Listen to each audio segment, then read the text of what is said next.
The doorbell rang, sharp and loud, cutting through the quiet of Tom's small apartment. He froze, his spoon of cereal halfway to his mouth. It was late, almost 9 at night, and he wasn't expecting anyone. His heart thumped. Who could it be? He lived alone, tucked away in a sleepy little town where strangers didn't just show up. The bell rang again, more urgently this time, like someone was leaning on it. Tom set his bowl down and crept to the door, his socks whispering against the wooden floor.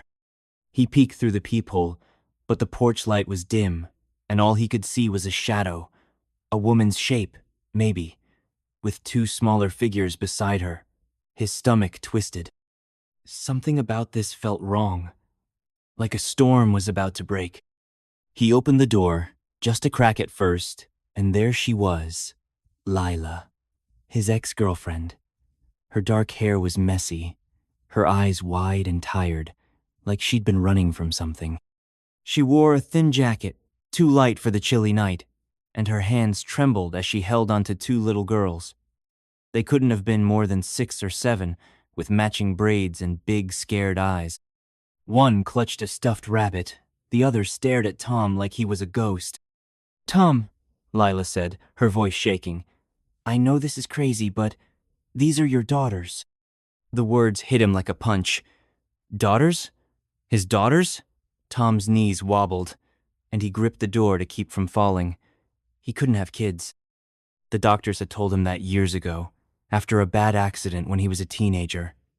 It was impossible. His mouth opened, but no words came out.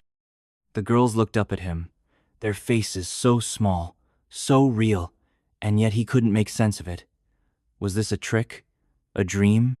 "Lila, what are you talking about?" he finally choked out. I can't have kids, you know that." She shook her head, tears spilling down her cheeks. "I thought so too, but they're yours, Tom, I swear. I've been hiding them, keeping them safe, but I can't anymore. You have to take them, please." Before he could say another word, headlights flashed in the distance. A black car roared down the street, its engine growling like a beast. Lila's face went pale.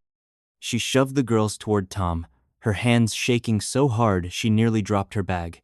"Take them, now," she whispered, her voice sharp with panic. "Don't let anyone find them." The car screeched to a stop at the curb.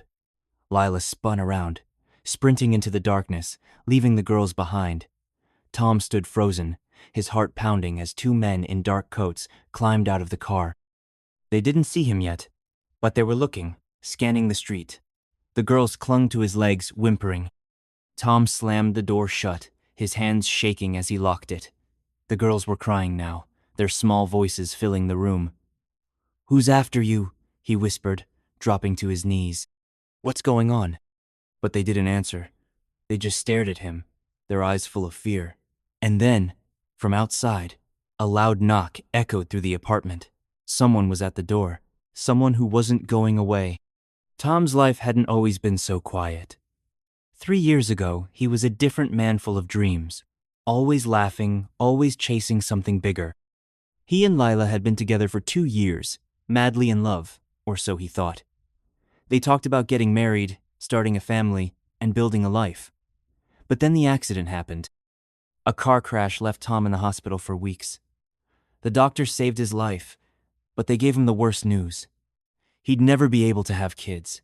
It broke him. Not just because of the loss, but because he saw the way Lila looked at him after that, like he was less of a man, like their future had crumbled. Lila left him 6 months later. No warning, no explanation. Just a note on the kitchen table that said, "I'm sorry, Tom. I can't do this."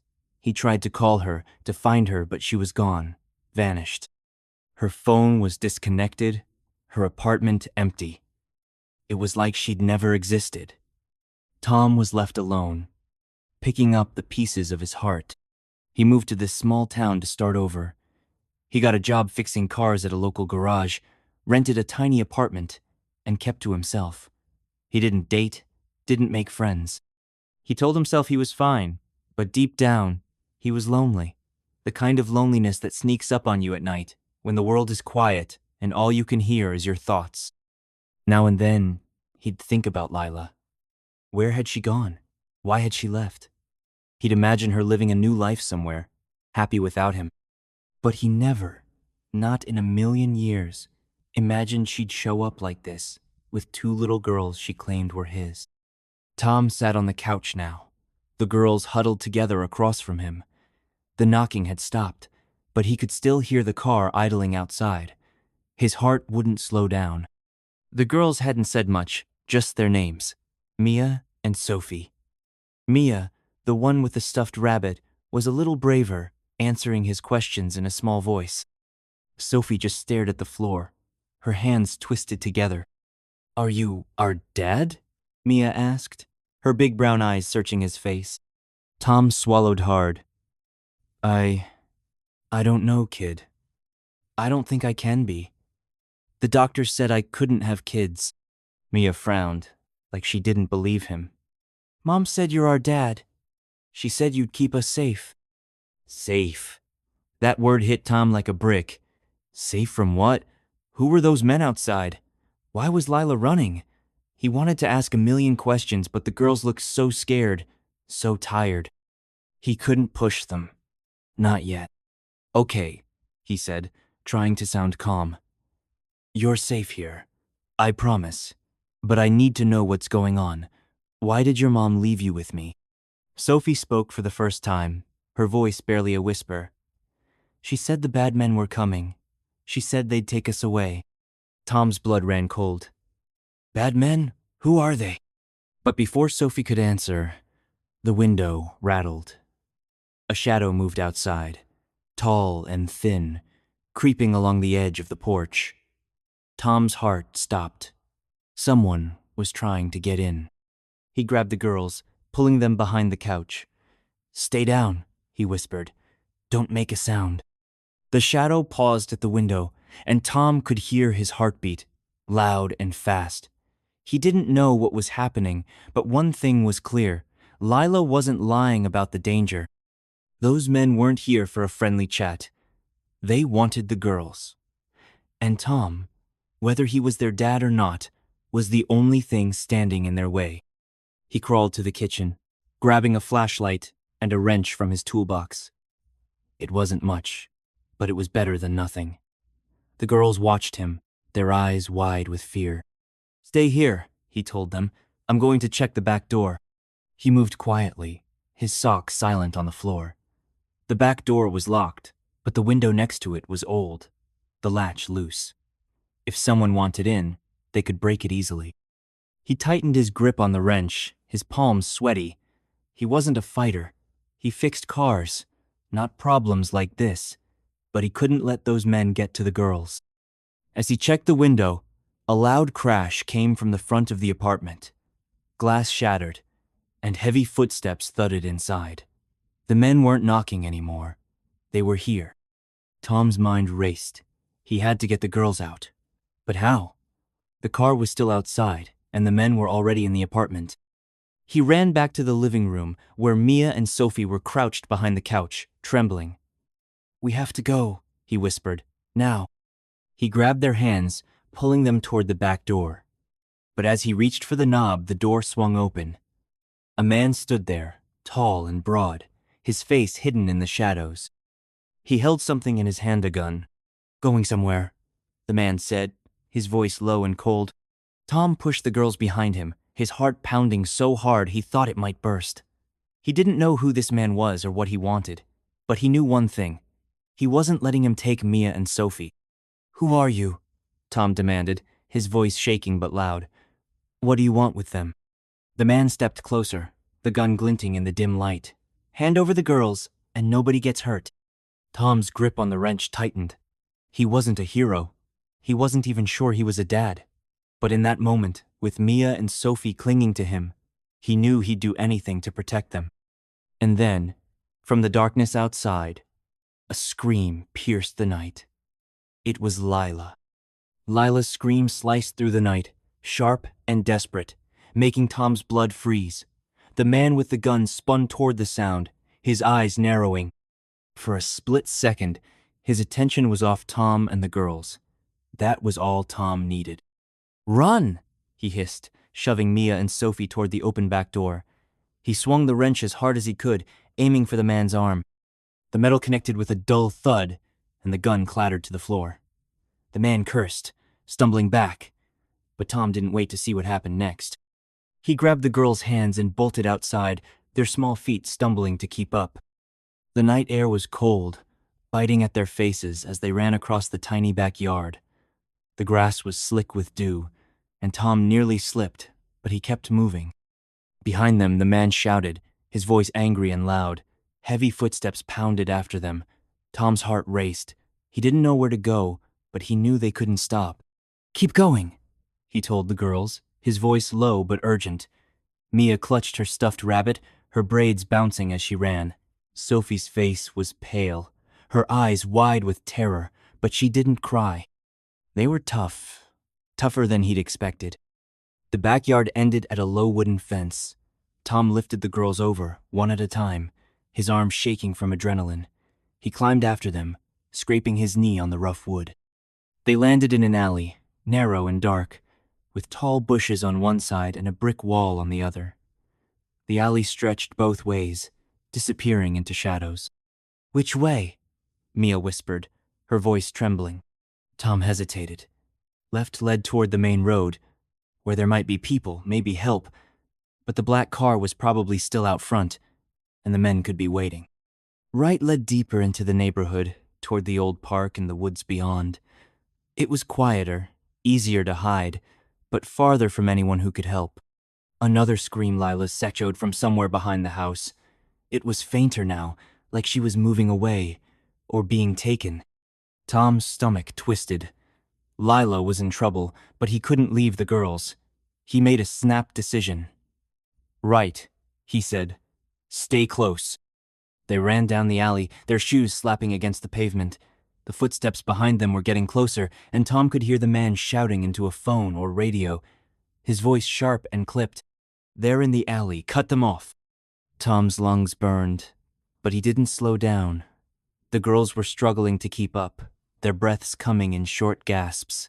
He wanted to carry them, but he needed his hands free in case the man caught up.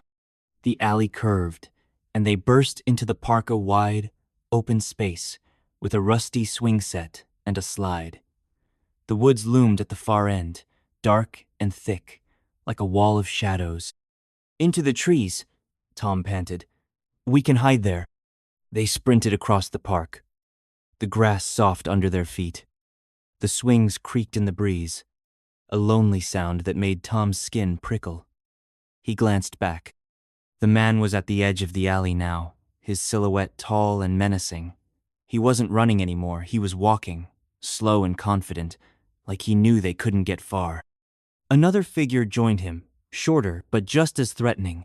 2 against 1, Tom's heart sank. They reached the woods, plunging into the darkness. The trees closed around them, branches scratching at their arms. The air smelled of pine and damp earth. Tom pulled the girls behind a thick oak, crouching low. "Stay quiet," he whispered. "Don't move." Mia nodded, hugging her rabbit. Sophie pressed herself against Tom's side, her small body trembling. He could feel her heartbeat, fast and scared, like a bird trapped in a cage. He wanted to tell them everything would be okay, but he wasn't sure he believed it himself. The men's voices carried through the trees, low and angry. Flashlights flicked on, their beams slicing through the darkness.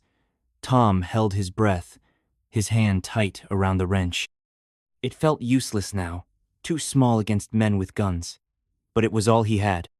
"They went this way," one man said. His voice was closer than Tom expected, maybe 20 feet away. "Spread out. They can't hide forever." Tom's mind raced. The woods weren't big, they'd be found if they stayed here. But running would make noise, and the men would hear. He needed a plan, something to throw them off. His eyes darted around, landing on a pile of rocks near the tree. An idea sparked. "Stay here," he whispered to the girls. "Don't move until I come back." Sophie grabbed his sleeve, her eyes pleading. "Don't leave us," she whispered. "I'm not," Tom said, forcing a smile. "I'll be right back, I promise." He crept away, staying low, moving from tree to tree. The flashlights were closer now, their beams sweeping the ground. Tom picked up a rock, about the size of an apple, and threw it as hard as he could. It crashed through the bushes on the other side of the woods, loud enough to echo. The flashlight swung toward the sound. "There!" one man shouted. Their footsteps thudded away toward the noise. Tom hurried back to the girls, his heart pounding. "Come on," he said. "We're going the other way." They moved quietly, stepping over roots and ducking under branches. The woods thinned out, opening onto a gravel path that led to the edge of town. Tom could see streetlights in the distance, faint but real. If they could get there, maybe they could find help, a gas station, a diner, someone with a phone. But as they stepped onto the path, a new sound stopped Tom cold. A car engine, low and rumbling, was coming from the direction of the streetlights. Headlights flashed, cutting through the darkness. The black car was back. Tom pulled the girls behind a bush, his heart hammering. The car crept closer, its tires crunching on the gravel. It stopped, and the doors opened. Two more men got out, their voices too low to hear.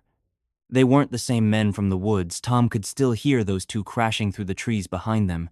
That meant there were at least 4 men after them. Maybe more. "Who are these guys?"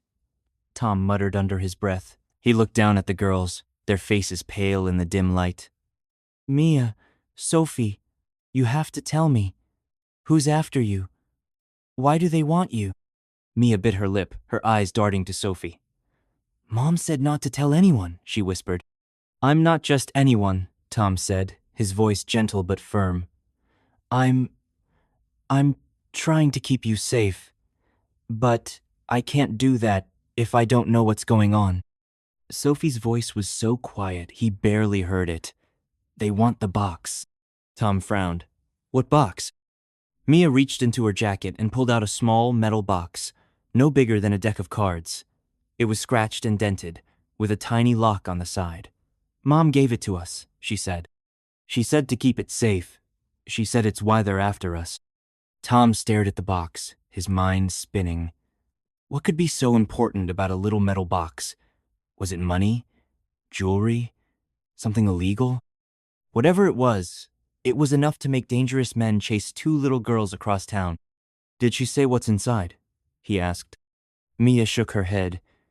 "She said we'd know when the time was right." Tom wanted to ask more, but the men from the car were getting closer, their flashlights sweeping the path. The other 2 were still in the woods, their voices faint, but growing louder. They were trapped, caught between 2 groups of hunters. He tightened his grip on the wrench. "Okay," he said. "We're going to make a run for it. Stay close, and don't let go of my hand." The girls nodded, their faces set with determination. Tom took a deep breath, counting down in his head. 3, 2, 1. They burst from the bush, sprinting toward the streetlights. The men shouted, their flashlights locking onto them. The car engine roared, tires screeching as it turned to follow. Tom's legs burned, his breath ragged, but he didn't stop. The girls ran with him, their small hands tight in his. They reached the edge of the path, where the gravel met the pavement. A gas station glowed in the distance, its neon sign buzzing. If they could get there, maybe someone would help. Maybe they'd be safe. But as they crossed the street, a figure stepped out from behind a parked truck. It was Lila. Her face was bruised, her jacket torn, but she was alive. She held up her hands, her eyes wild with fear. "Tom, stop," she shouted. "Give them the box." Before Tom could respond, the black car skidded to a stop, blocking their path. The men from the woods burst out of the trees behind them. They were surrounded. And then, from the car, a new man stepped out tall, with gray hair and a cruel smile. He clapped slowly, like he was enjoying the show. "Well done," he said, his voice smooth and cold. "But this little game is over. Hand over the box, or I'll take it from your dead hands." Tom's heart pounded so hard he thought it might burst. The gray-haired man stood in front of the black car, his cold smile glinting under the streetlights. His dark suit looked expensive, like he belonged in a boardroom, not chasing kids through the night. Behind Tom, the two men from the woods closed in, their flashlights casting long, menacing shadows. Lila stood frozen, her bruised face pale, her eyes darting between Tom and the girls. Mia and Sophie clung to Tom's sides, their small hands trembling. The metal box in Mia's jacket felt heavier than ever, like it was pulling them all into a trap. "Give me the box," the gray-haired man said again, his voice calm but sharp, like a knife hidden in silk. "You don't know what you're holding, but I do. Hand it over, and you all walk away." Tom's mind raced. Walk away? He didn't believe that for a second. Men who chased little girls with guns didn't let people just walk away. He tightened his grip on the wrench, his knuckles white. The gas station was so close, its neon sign buzzing just across the street, but the men were closer. There was no way to run without getting caught. "Lila," Tom said, his voice low. "What's going on? What's in this box?" Lila's eyes filled with tears, but she didn't answer. She looked at the gray-haired man, then at the girls, her lips trembling. "Tom, just give it to him. Please, it's not worth it." "Not worth it?" Tom snapped, his voice louder than he meant. "These are kids, Lila. Your kids? And you're telling me to hand them over to this creep?" The gray-haired man laughed, a dry, humorless sound. "Kids? Oh, they're much more than that. And so is that box. You're out of your depth, mechanic. Last chance." Tom's stomach twisted. Mechanic. How did this guy know he fixed cars? Had they been watching him? Following him? The thought made his skin crawl. He glanced at the girls, their scared faces looking up at him. Mia's stuffed rabbit was dirty now, one ear bent. Sophie's hands were twisted together, her nails digging into her palms.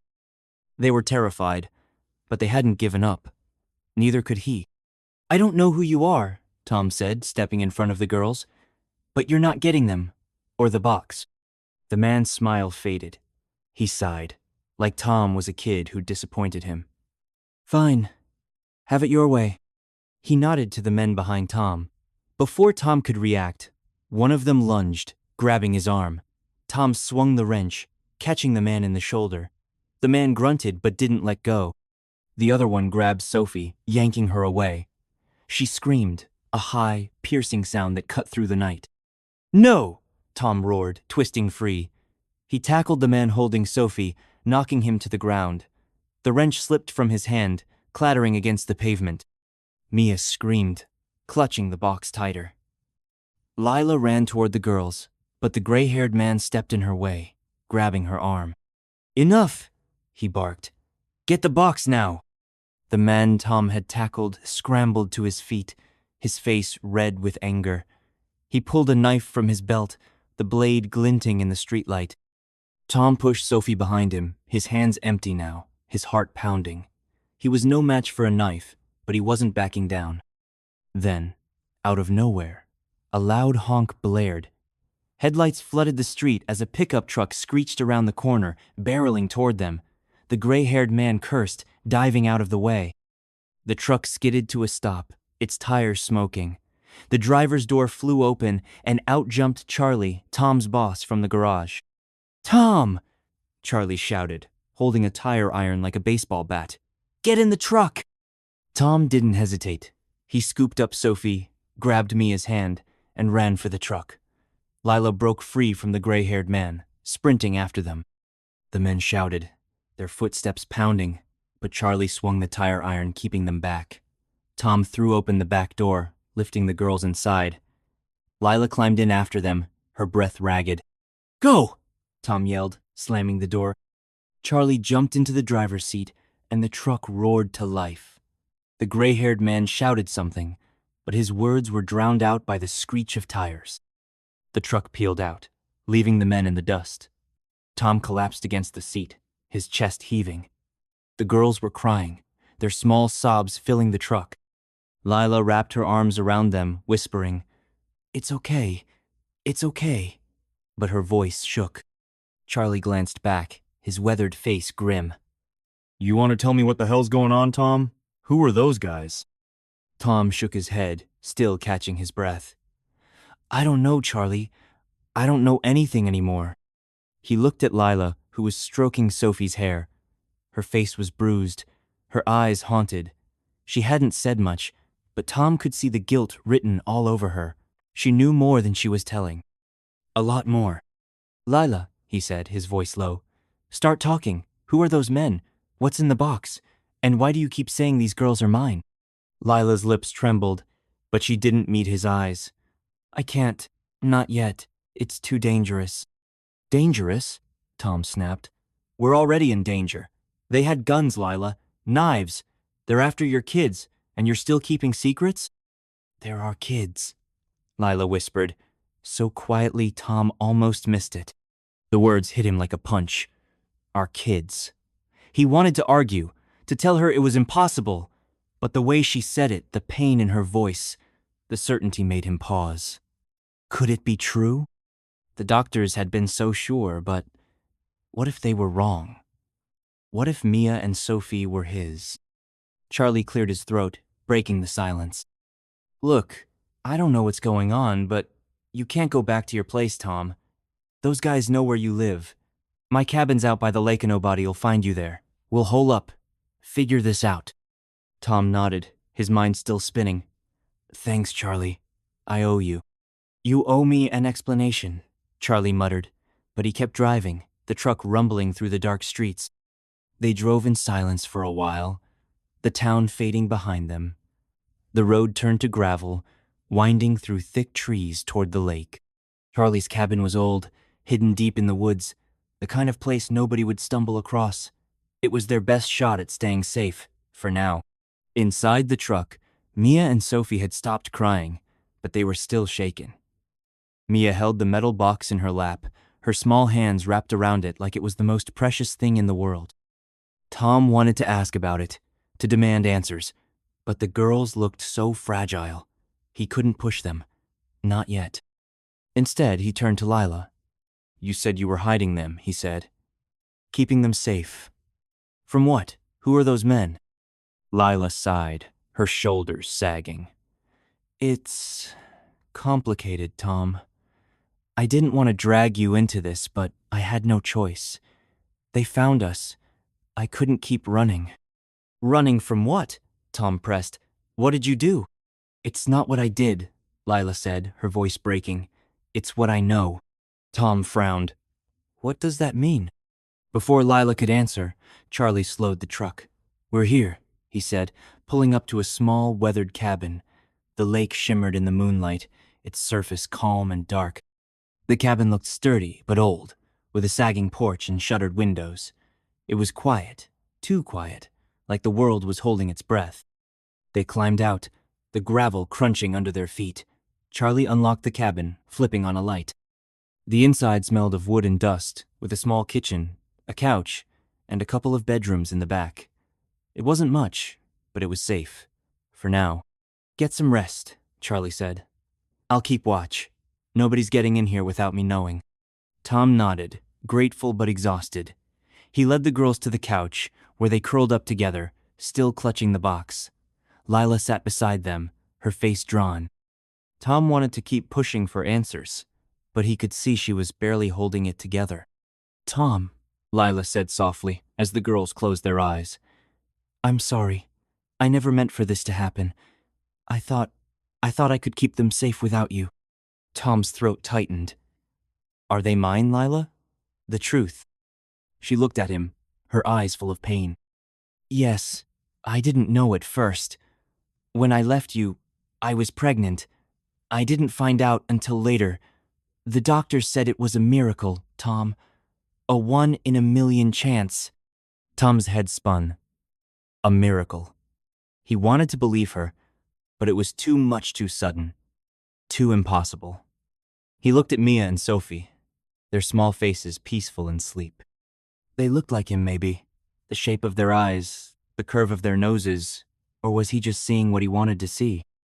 Before he could say anything, a sharp crack echoed outside.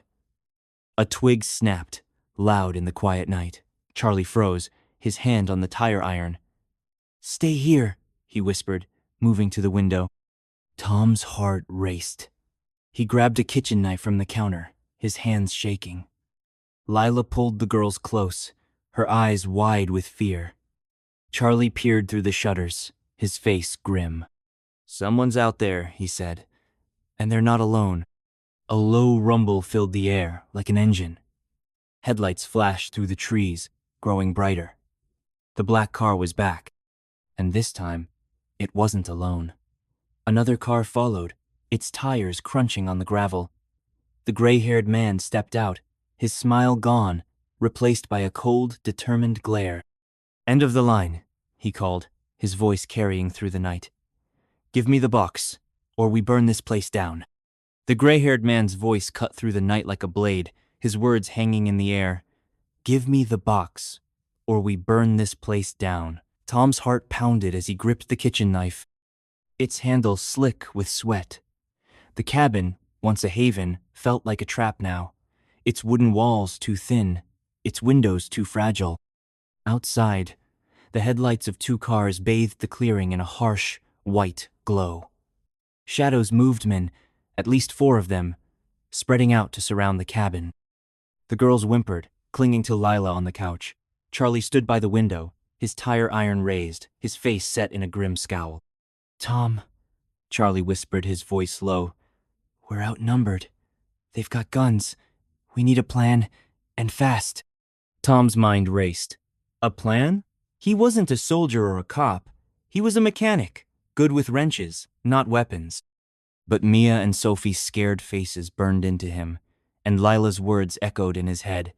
There are kids. Whether it was true or not, he couldn't let these men take them. He wouldn't. "Lila," Tom said, turning to her, "what's in the box? You said it's what you know. Tell me now, or we're all done for." Lila's eyes darted to the girls, then to the window where the gray-haired man stood, his silhouette menacing. She swallowed hard, her voice barely a whisper. "It's proof, evidence. About a company called NextCorp. They're doing something terrible, Tom. Experiments. On people. On kids. I worked for them years ago, after I left you. I saw things. Files. Videos. I took copies, hid them in that box. They've been hunting me ever since." Tom's stomach churned. Experiments? On kids? It sounded like something from a movie, too wild to be real. But the fear in Lila's eyes, the men outside with Gunsit, was real. Too real. "Why didn't you go to the police?" he asked. "I tried," Lila said, her voice breaking. "But NextCorp has people everywhere, cops, judges, even government. They made it look like I was crazy. I had to run to keep the girls safe. That box is the only thing that can stop them." Tom looked at Mia, who still held the metal box, her small hands trembling. It was so small, so ordinary, yet it held secrets worth killing for. He wanted to ask more, but a loud bang shook the cabin. One of the men outside had slammed something against the door, a crowbar, maybe, or a battering ram. The wood groaned, splintering at the edges. "They're coming in," Charlie hissed, backing away from the window. "Tom, we gotta move." Tom's eyes scanned the cabin. The front door wouldn't hold much longer, and the windows were too exposed. There was a back door, but the men were probably watching it. The only other option was the Attica's small hatch in the ceiling of the bedroom. It was a long shot, but it might buy them time. "Attic," Tom said, his voice firm. "Now." He grabbed the girls, lifting Sophie into his arms while Mia clung to his side. Lila followed, her face pale but determined. Charlie hesitated, his tire iron still raised. "I'll hold them off," he said. "Get the kids out." "No way," Tom snapped. "You're not staying behind. We all go." Charlie grunted but nodded, following them to the bedroom. The banging on the door grew louder, each hit shaking the walls. Tom yanked open the closet, where a rusty ladder led to the attic hatch. He pushed it open, the hinges creaking. Dust rained down, making Sophie cough. "Up," Tom said, lifting Mia first. She climbed quickly, her stuffed rabbit tucked under her arm. Sophie went next, her small hands gripping the rungs. Lila followed, then Tom. Charlie brought up the rear, pulling the ladder up just as the front door splintered with a deafening crash. The attic was dark and cramped, the air thick with the smell of old wood and insulation. Slivers of moonlight slipped through cracks in the roof, casting eerie shadows. Tom pulled the hatch shut, his heart pounding.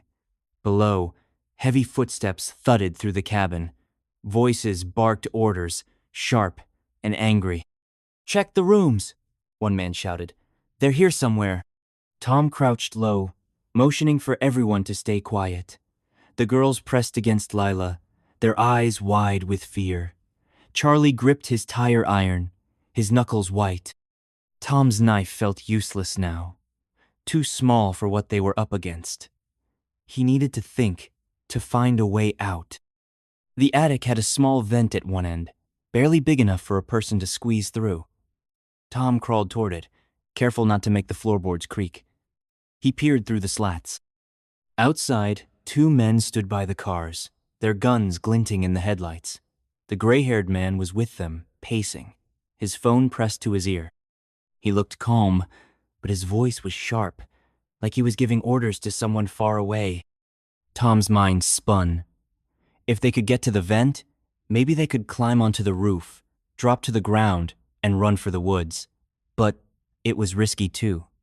Risky with the girls. And even if they escaped, where would they go? NextCorp had people everywhere, Lila said. Could they trust anyone? A loud creak came from below. Someone was in the bedroom, right under the attic hatch. Tom held his breath, his hand tightening on the knife. The hatch rattled, like someone was testing it. A voice muttered, "Up there, get the ladder." Tom's heart sank. They were out of time.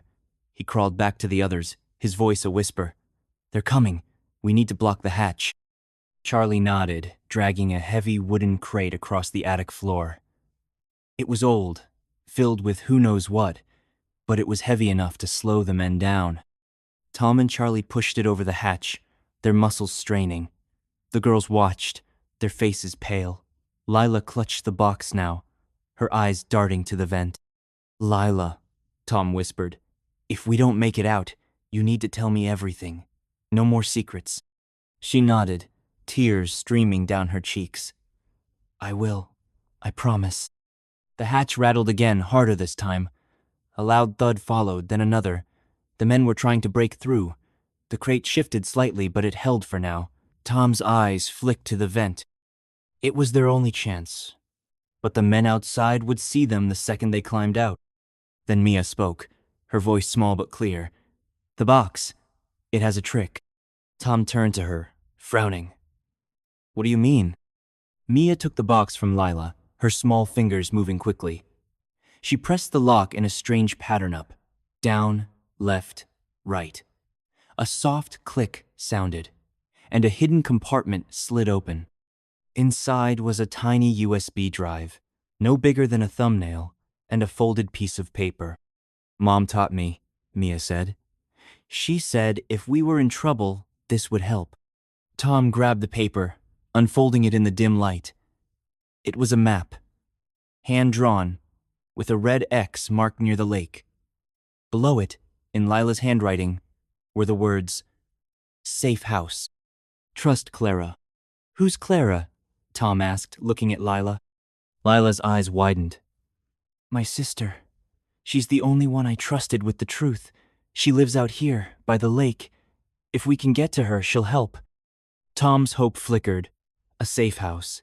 Someone they could trust. But the hatch shook again, the crate sliding an inch. The men were almost through. They had minutes, maybe seconds. "Okay," Tom said, his voice steady despite the fear clawing at him. "We're going for the vent. Charlie, you first. Then the girls, Lila, and I move fast. Stay low." Charlie nodded, crawling to the vent. He pried it open with his tire iron, the metal screeching. Tom winced at the noise, but there was no time to be careful. Charlie squeezed through, disappearing onto the roof. Mia went next, then Sophie, their small bodies slipping through easily. Lila followed, her movements quick but shaky. Tom was about to climb through when the hatch exploded upward. The crate tipped over, crashing to the floor. A man's head appeared, his gun raised. "Got you!" he snarled. Tom didn't think. He lunged, slamming his shoulder into the crate. It slid back, knocking the man down the ladder. Shouts erupted below, but Tom didn't wait. He dove for the vent, scrambling through just as another man climbed into the attic. The roof was slick with moss, the night air cold and sharp. Charlie and the others were already at the edge, crouching low. The men outside hadn't seen them yet, but the car's headlights swept the clearing, making it hard to hide. Tom crawled to the group, his heart pounding. "We drop to the ground," he whispered. "Then run for the woods. Stay together." Charlie nodded, lowering himself over the edge first. He landed with a soft thud, waving for the girls to follow. Mia and Sophie dropped next, Lila catching them. Tom went last, his hands slipping on the roof's edge. He hit the ground hard, pain shooting through his ankle, but he ignored it. They sprinted for the woods, the trees swallowing them in darkness.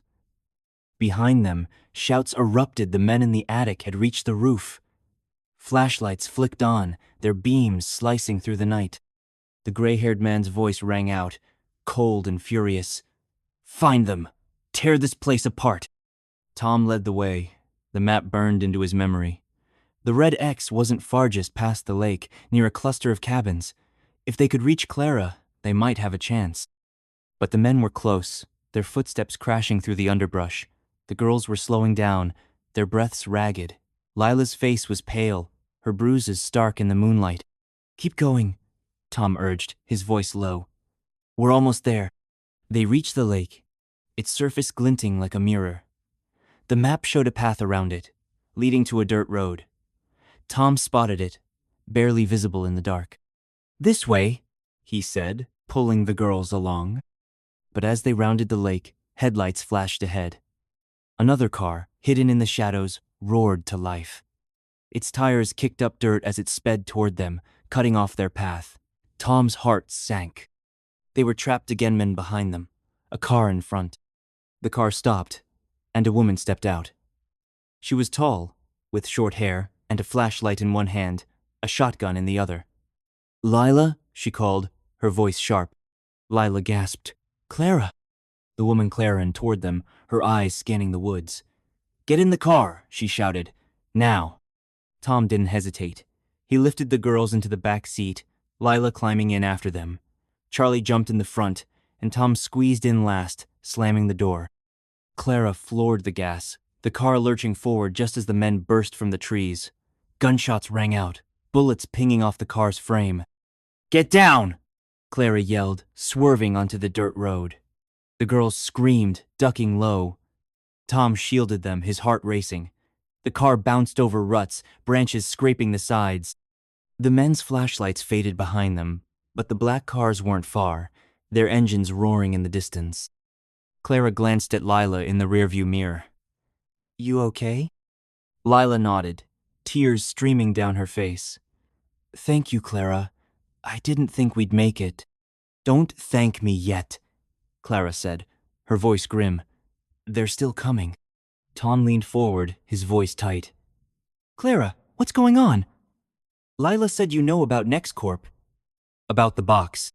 Clara's jaw tightened. "I know enough. That box is a death sentence, but it's also the only thing that can bring them down." Before Tom could ask more, the car hit a sharp turn, skidding on the dirt. Headlights flashed behind them, the black cars were catching up. Clara cursed, gripping the wheel. "Hold on," she shouted. The road narrowed, trees closing in. A loud bang shook the car a tire had blown, hit by a bullet or debris. Clara fought to keep control, but the car swerved, slamming into a tree. The impact threw Tom forward, his head smacking the seat. Pain exploded behind his eyes, and the world spun. "Everyone out!" Clara yelled, kicking her door open. She grabbed her shotgun, firing into the darkness as the black cars screeched to a stop. Tom stumbled out, his head throbbing. He pulled the girls free, Lila and Charlie following. The safe house was close, he could see its lights through the trees, but the men were closer, their footsteps pounding. Clara turned to Tom, her eyes fierce. "Get to the house! There's a panic room in the basement. Lock yourselves in. I'll hold them off. No, Tom said, his voice hoarse. We're not leaving you. You don't have a choice, Clara snapped. She shoved the map into his hand. Go! Gunshots rang out, closer now. The gray-haired man's voice echoed through the trees, cold and triumphant. You can't run forever! Tom grabbed the girls, his heart tearing. He didn't want to leave Clara, but he had to protect Mia and Sophie. He sprinted toward the safe house, Lila and Charlie behind him. The lights grew brighter, and the house just ahead, a small, sturdy cabin with a red door. But as they reached the porch, the door swung open. A man stood there, his face hidden in shadow. He held a gun, pointed straight at Tom's chest. Drop the box, he said, his voice low and deadly, or I shoot. The man in the doorway stood like a wall, his gun steady, its barrel glinting in the faint light from the safe house. Drop the box, he repeated, his voice cold as ice. Tom's heart thudded, his arms tightening around Mia and Sophie, who pressed against him, their small bodies trembling. Lila stood frozen, her face pale, the bruises on her cheeks stark under the porch light. Charlie gripped his tire iron, his knuckles white, but he didn't move. Behind them, the sound of gunfire echoed Clara, still fighting off the men from the black cars. The safe house, their last hope, was now a trap. Tom's eyes locked on the man's face, searching for a clue, a weakness. He was younger than the gray-haired man, with sharp features and a scar running down his cheek. His eyes were hard, but there was something else in them, hesitation maybe, or doubt. Tom's mind raced. He had no weapon, no plan, just a burning need to protect the girls. The metal box, still in Mia's hands, felt like a bomb ready to go off. Who are you? Tom demanded, his voice hoarse but firm. Why do you want this box so bad? The man's lips twitched, almost a smirk. You don't get to ask questions. Hand it over, or I'll start shooting. Starting with the kids. Sophie whimpered, burying her face in Tom's side. Mia clutched the box tighter, her big eyes darting to Tom, silently asking what to do. Tom's stomach twisted. He couldn't give up the box knot after everything Lila had said about NextCorp, about experiments, about kids. But he couldn't let this man hurt the girls either. He needed time, a distraction, anything. Lila, Tom said, keeping his voice steady. Is this one of them? NextCorp? Lila's eyes flicked to the man, her breath catching. Yes, she whispered. He's one of their enforcers. I've seen him before. The man's smirk faded, his grip on the gun tightening. You talk too much, Lila. Always did. Now shut up and give me the box. Tom's mind flashed to the USB drive, and the map inside the box's hidden compartment. Evidence, Lila had said. Proof that could bring NextCorp down. If this man got his hands on it, that proof would disappear, and so would their chance to stop whatever NextCorp was doing. But if Tom didn't hand it over, they might not live long enough to try. A loud crack split the Ira gunshot, closer now. Clara's voice shouted from the woods, fierce and defiant. Keep running. Another shot followed, then silence. Tom's heart sank. Was Clara okay? Had she been hit? The men from the black cars were closing in, their footsteps crunching through the underbrush. Time was running out. Tom took a deep breath, his eyes never leaving the man's. Okay, he said, his voice calm like he was giving in. You want the box? Take it. He nodded to Mia, who hesitated, her small hands trembling. It's okay, Tom said softly. Give it to him. Mia's eyes filled with tears, but she stepped forward, holding out the box. The man lowered his gun slightly, reaching for it with his free hand. That was the moment Tom was waiting for. He lunged, grabbing the man's wrist and twisting it hard. The gun fired, the bullet slamming into the porch floor with a deafening bang. The girls screamed, and Lila pulled them back. Tom wrestled with the man, his muscles burning. The man was strong, stronger than he looked, but Tom was desperate. He drove his knee into the man's stomach, knocking the wind out of him. The gun fell, skittering across the porch. Charlie dove for it, snatching it up and pointing it at the man. Stay down, Charlie growled, his voice shaking but firm. The man gasped, clutching his stomach. but his eyes burned with rage. "You're dead," he spat. "All of you. You don't know what you're up against." Tom grabbed the box from the ground, his hands shaking. "We know enough," he said. "Now get inside." They pushed the man into the safe house, Charlie keeping the gun trained on him. The inside was small but sturdy, with thick walls and a heavy door. Lila locked it behind them, her hands trembling. The girls ran to her, hugging her tightly. Tom's head pounded, his ankle throbbing from the car crash, but he couldn't stop. Not yet. "Where's the panic room?" he asked Lila. She pointed to a door at the back of the living room. "Basement. It's reinforced. Clara set it up years ago." Tom nodded, turning to Charlie. "Get them down there. I'll tie this guy up." Charlie hesitated, his eyes flicking to the windows.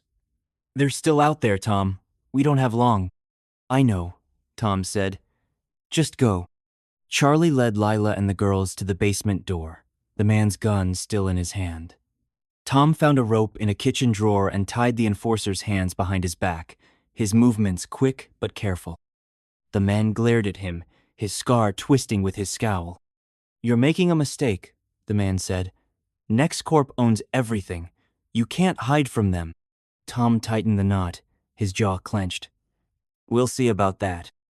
He dragged the man to a chair, securing him to it. The safe house was quiet now. Too quiet. The gunfire outside had stopped, and Tom's stomach churned with dread. Where was Clara? Had the gray-haired man caught her? He pushed the thought away. He had to focus on the girls, on the box, on getting out alive. He ran to the basement door, where Lila and the girls were already inside the panic room. It was small, with concrete walls, a single light bulb, and a shelf of supplies food, water, a first aid kit. Charlie stood guard at the door, the gun in his hands. "Clara?"